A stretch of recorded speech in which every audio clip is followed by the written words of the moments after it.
জুমার আজান যখন হয় তখন তোমরা আল্লাহর জিকিরের দিকে ধাবিত হও। তো এখানে জিকির দ্বারা উদ্দেশ্য হচ্ছে জুমার সালাতের দিকে ধাবিত হও।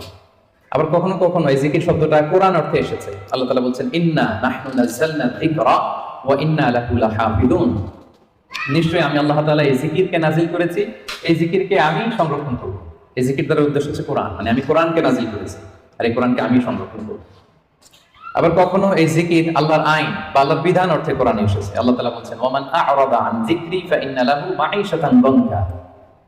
যে ব্যক্তি আমি আল্লাহর আইন বা বিধান থেকে মুখ ফিরিয়ে নেয় তাকে আমি তার জীবনটাকে আমি কঠিন করে দেব, সংকীর্ণ জীবিকা আমি তাকে দান করবো, এবং কিয়ামতের দিন ওয়া নাহশুরুহু ইয়াওমাল কিয়ামাতি আ'মা, তাকে অন্ধ করে আমি কিয়ামতের দিন উত্থিত করব। আবার কখনো কখনো এই জিকির শব্দটা কোরআনে ইলম বা নলেজ কে রিপ্রেজেন্ট করতে এসেছে। যেমন আল্লাহ তাআলা ইরশাদ করছেন, ফাসআলু আহলা যিকরি ইন কুনতুম লা তা'লামুন। তোমরা যদি কিছু না জানো তাহলে আহলে জিকিরকে জিজ্ঞেস করে জেনে নাও।